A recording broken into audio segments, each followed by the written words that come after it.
या प्रश्नाबाबत मी मंत्रालयात मागील 2 वर्षात सेक्रेटरींबरोबर देखील मीटिंग केली होती. ते यांच्यासोबतच केली होती सगळ्यांसोबत. आणि आमचं म्हणणं एवढंच होतं की 9 सालापासनं तुम्ही त्याच्यावर सोल्युशन नाही काढू शकले, मार्ग नाही काढू शकले. सगळीकडे आमच्या जे जे प्रोजेक्ट उभे राहिले जमिनी गेले. आत्ता तुम्ही पुन्हा हे टॉवर तुम्ही नाशिककडे नेताय, सर्वे आधी झाला असेल. मग आज ते 9 सालापासून आज तक आहेत असं जे आता तुम्ही करणार आहात जे दिसतंय. मला काल 8 वाजता कळलं की असं परिस्थिती आहे, उद्या पाऊस फाटा आणणार आणि डायरेक्ट कामाला सुरुवात करणार. असं नाही होत. शेवटी ते जमिनीचे मालक आहेत, त्यांचं पोट त्याच्यावर आहे. कारण इथे जो शेतकरी आहे तो कष्ट करतो, 2 पैसे मिळवतो घामाने आणि त्याच्यावर त्याचं घर चालतं. सगळ्या प्रोजेक्टला जमिनी गेल्यामुळे अगदी एका कुटुंबामध्ये गुंठ्यावरी जमिनी राहिलेल्या आहेत आणि त्याच्यातही पुन्हा आता त्यांच्यावर जो हल्ला होणार तो आम्हाला मान्य नाही. शेतकऱ्याचं हित तुम्ही कसं जोपासणार, त्याला कसं तुम्ही न्याय देणार, याच्यासाठी मी त्यांना सांगितलं 1000दा की तुम्ही शेतकऱ्यांबरोबर बसा. पण त्यांनी शेतकऱ्यांबरोबर बसले, पण शेतकऱ्यांचं समाधान जे या पद्धतीने पाहिजे त्या पद्धतीने केलं नाही. त्याच्यावर मार्ग आहे पण ते त्या मार्गाने जाऊ इच्छित नाही, याचं आम्हाला चीड आहे. त्यामुळे शेतकरी जो निर्णय घेतील, शेतकऱ्यांचा जो हिताचा आहे त्या पद्धतीचाच निर्णय अपेक्षित आहे. तसं होणार नसेल तर हे काम 9 सालापासून झालं नाही आणि इथून पुढेही होणार नाही. राज्यामध्ये केंद्रामध्ये सरकार आपल्या विचाराचं आहे. हा प्रकल्प राज्य सरकारचा केंद्राच्या अखत्यारीतला, केंद्राच्याही अखत्यारीतला, राज्यही त्याच्यामध्ये आहे आणि 9 सालापासून पेंडिंग आहे. म्हणून सगळे जबाबदार आहेत. मी कोणाचं एकाच आणि माझंही स्वतःचं मी त्या सरकारमध्ये असली तरी माझी जबाबदारी पहिली आहे की माझ्या असणाऱ्या शेतकऱ्यांना, माझ्या असणाऱ्या इथल्या तालुक्यातल्या जनतेला न्याय मिळाला पाहिजे. मग तिथे कोणी असो, ज्याला कोणाला न्याय घ्यायचा आहे 9 सालापासून ज्यांनी दिलाच नाही ते पहिले जबाबदार आहेत. आता जे म्हणतायत त्यांना सुद्धा आमच्याबरोबर बसून ठरवावं लागेल, काहीतरी मार्ग काढावा लागेल. ते का बरं मार्ग काढत नाही हा आमचा प्रश्न आहे. शेतकऱ्यांना न्याय मिळेपर्यंत आशाताईंची सोबत मी त्यांच्या पाठीशी खंबीरपणाने उभी आहे, पण चालणार पुढे आहे. आलं का लक्षात? नाहीतर पहाटे 5 वाजता इथे आली नसती घरातली पूजा हे करून. त्यामुळे निश्चितपणाने या ठिकाणी जे होईल ते शेतकऱ्यांच्या हिताचं होईल. याच्या पलीकडे कोणी काही विचार करत असेल तर त्याच्याशी आम्हाला काही घेणं देणं नाही. प्रशासन काय टोलवाटोलवी करते का? टोलवाट प्रशासन, पदाधिकारी किंवा जे नेते मंडळी आहेत त्यांच्यापर्यंत व्यवस्थित माहिती पोहोचवत नाही, हा पहिला माझा प्रशासनावर आरोप आहे. कारण कदाचित ही परिस्थिती त्याही काळी म्हणजे 9 साली ज्यांचं सरकार होतं, 14ला होतं, 19ला होतं, आता आहे, ते सगळे याच्यात जबाबदार आहे, कोणी एक नाही. मग त्यांनी त्यावेळी त्या शेतकऱ्यांशी थेट संपर्क साधून या ठिकाणी असणारे लोकप्रतिनिधी झोपले होते का? ज्या लोकप्रतिनिधींना आज वाटतंय ते का मागच्या वेळी पण आले नाही? मागच्या वेळी बसून होते ना तुम्ही तिथे, घरात बसून तुम्ही चालवता एरवी. आणि मग या शेतकऱ्यांचा तेव्हा तुम्हाला विचार येत नाही. निवडणुका आल्या की मग तुम्हाला विचार येतो. गेली 4 वर्ष बरोबर ना भाऊ, कुठे गेले सगळे? संघर्ष करतो ना आपण आणि याच्यासाठी मंत्रालयात फेऱ्या घालतोय. त्यांनी सांगितलं का प्रकाशगड तर प्रकाशगड, त्यांनी सांगितलं विटीला ऑफिस तर विटीला. आम्ही बैठका केल्या, त्याचे प्रोसिडिंग आहे आणि आमची मागणी ती काय की तुम्ही डायव्हर्शन करू शकता. जर 9 साली झालेला इस्टिमेट बघा आणि आज त्याचा खर्च बघा एवढ्या वर्षानंतर, आणि मग हाच त्यावेळी निर्णय होता ना तो जर वन विभागाकडनं, कारण आम्हाला तुसूवर पाईपलाईन सुद्धा न्यायला बंदी आहे, पण शासन म्हणून तुमच्याकडे गायरान आहे, वन विभाग आहे, त्यांच्यासोबत बसून थोडं कमी क्षेत्र घेऊन तो प्रोजेक्ट होऊ शकत होता. पण लोकप्रतिनिधींची ती मानसिकता नाही. त्यामुळे वरती जे सरकार चालवत आहेत त्यांच्यापर्यंत व्यवस्थित ते पोहोचवलं जात नाही. नाही तर मार्ग असा कुठलाच प्रश्न नाही जगात ज्याचं उत्तर नाही. तालुक्याचे लोकप्रतिनिधी का लोकसभेतील लोकप्रतिनिधी दोन्ही जबाबदार आहे. आमदार खासदार दोन्ही जबाबदार आहे. का बरं? यांना तेव्हापासून आजपर्यंत जेवढे झाले त्यांना आठवलं नाही का हा प्रोजेक्ट 9 साली मंजूर झालाय आणि त्या ठिकाणी GMRTने सुद्धा त्याला सिग्नल देऊन टाकला. वास्तविक हे शेतकरी फसले कुठे? जिथे त्यांना वाटलं की नियमाप्रमाणे आपली हद्दपर्यंत येऊ शकत नाही, कारण GMRT ही स्वतः कोर्टामध्ये पार्टी होती, परंतु त्यांनी त्यांची जी लिडरशिप होती, त्यांचं जे निकष होते, त्यांनी ते बॅकआउट झाले, मागे घेतले. त्यांनी ज्या ठिकाणी हत्यार टाकलं त्या ठिकाणी आमच्या शेतकरी अडचणीत आले. त्यामुळे शेतकरी ज्यांच्या विश्वासावर होते त्यांना तो दगाफटका झाला. बोला ना. यांच्याकडे कागद सुद्धा नाहीये. हे काय सांगणार तुम्हाला, काय माहिती देणार? ऐका ना साहेब, आमचं म्हणणं असं आहे, आता तुम्ही उत्तर देणार तर काय देणार? पोचतात ना, येतात ना. बोलले ते आपण जाऊ ना तिकडे तिकडे जिथे त्यांना सोपं असेल तिथे. आणि काठ्या घेऊन तास इकडे लोकं आणायची साहेब काय गरज आहे? 3 तास लोक इथे आहेत. माझं काय म्हणणं होतं आनंदराव, आपण त्यांचा मुख्य अधिकाऱ्यांना आपण पॉलिसी बोललं पाहिजे. आपण सगळे सन्मान्य लोक हा ऐका ना. 100% बरोबर. जबाबदार व्यक्ती आल्याशिवाय नाही बोलणार.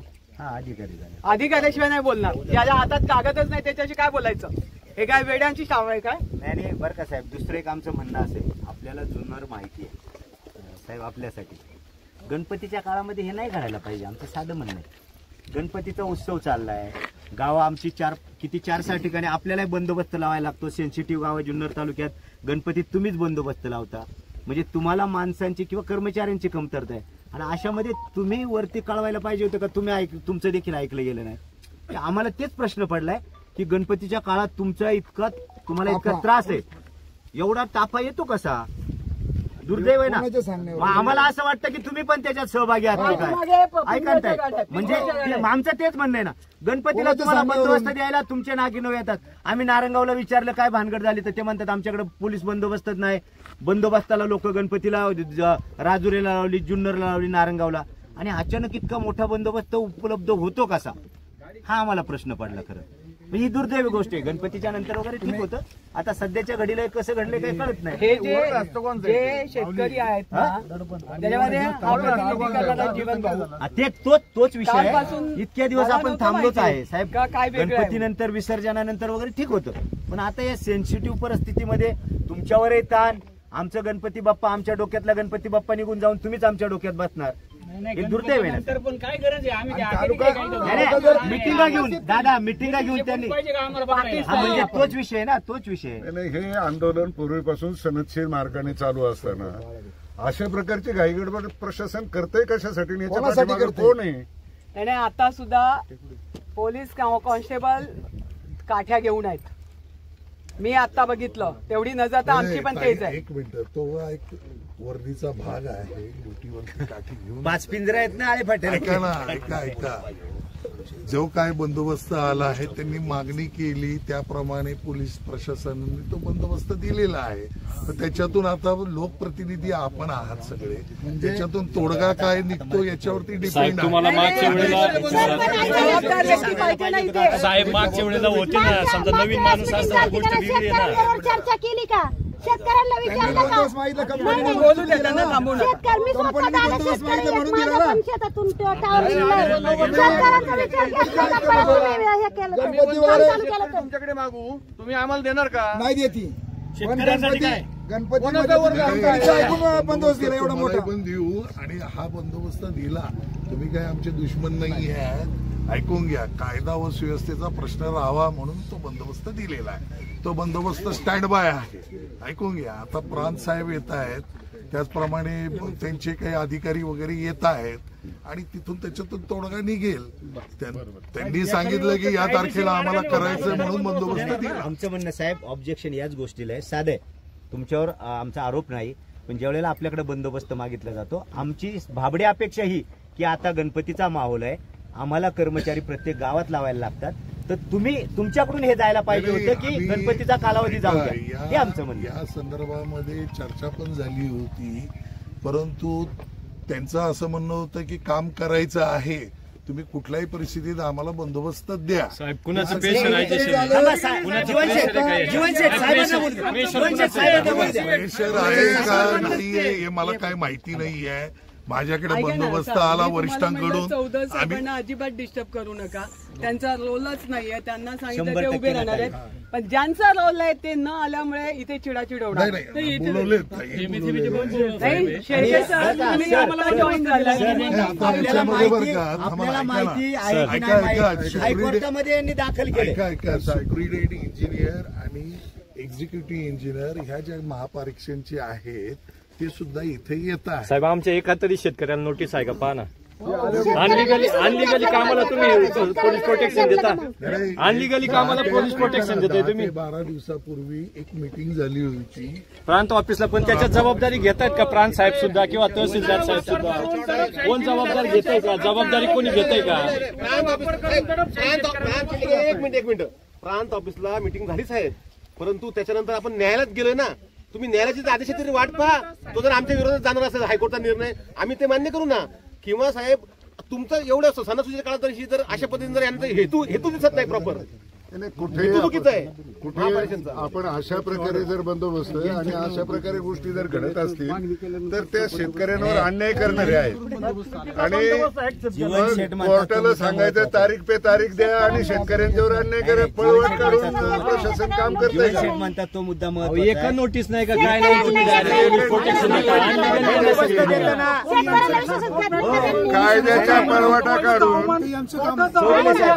आपलं म्हणणं साधं आहे. एका कॉन्ट्रॅक्टरला खुश करण्यासाठी हे सगळं चाललंय. बंदोबस्त देण्यात आता इथं सुद्धा आहे ना, तुम्ही ते तपासलं पाहिजे ना. त्याच्या तालावर प्रशासन नाचतंय का? त्यांचं काम करतात, पण शेतकऱ्यांना विश्वासात घेतलं का तुम्ही हे काम चालू करायचं संबंधित कंपनीनं कंपनीने सांगतो प्रांत साहेबांनी किंवा महसूल विभागाचं साहेब आमचं एक थोडक्यात म्हणजे तुम्ही प्रांत ऑफिसला मीटिंग घेतली, तिथं महावितरणचे कोणी अधिकारी होते? महावितरणचे अधिकारी होते तिथे. आता आमचं एकच म्हणणं आहे, आमच्या वतीने तुम्हाला आता विनंती म्हणून सांगतोय, गणपतीचा पेठ जाऊ द्या, एक तारीख द्या, मीटिंग लावा आणि जो काही निर्णय व्हायचा त्यावेळेस आपण ठरवू. आज हे सगळं थांबवा. चालेल.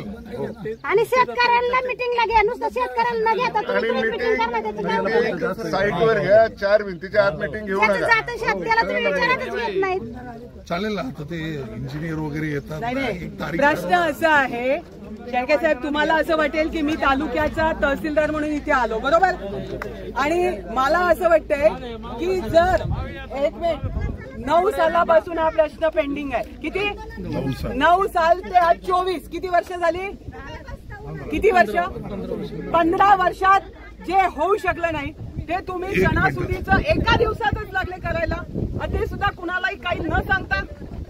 ते त्या ताई बोलतायत ते काय चुकीचं बोलतायत? 9 सालापासून आजपर्यंत झोपले होते का लोकप्रतिनिधी? आमदार असो खासदार असो सगळे जबाबदार आहेत त्याला. आणि आज तुम्ही शेतकऱ्यांना गृहीत धरून इथे निघालात का? आम्ही काय पाकिस्तानमधून आलो का?